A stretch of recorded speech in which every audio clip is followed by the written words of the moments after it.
There are some discussions around the world, like moving supply chain out of China, moving factories back to Western economy, or decoupling with China's supply chain. So how do you look at those kind of rhetoric? How do you think China should react to those kind of trends?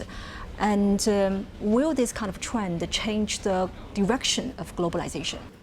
Well, I think there's going to be some, diversification of supply chains. But on the whole, I think most businesses look at China in the first instance as a very attractive market into which to sell.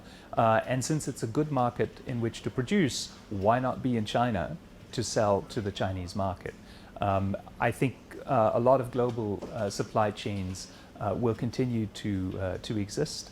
The decoupling, the complete decoupling is not something that we see as very likely. It's too inefficient, and most enterprises will continue to look at where it's efficient to produce. But in some areas of particular sensitivity, either in areas of technology or now, as we saw with medical equipment, there may be some just out of risk insurance, just to make sure that one isn't dependent on one supplier only, that countries may diversify their supply chains. But on the whole, we don't see a major change.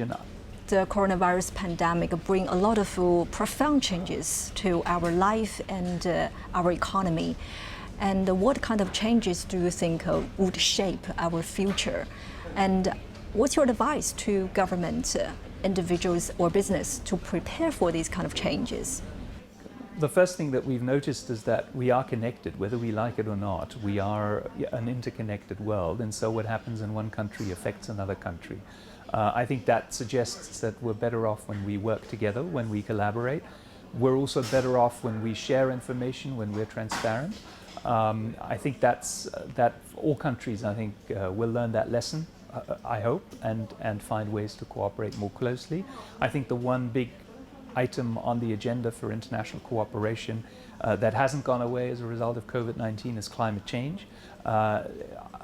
Let's hope that this crisis stimulates countries to work together more strongly and to solve this problem before it suddenly hits us ill-prepared.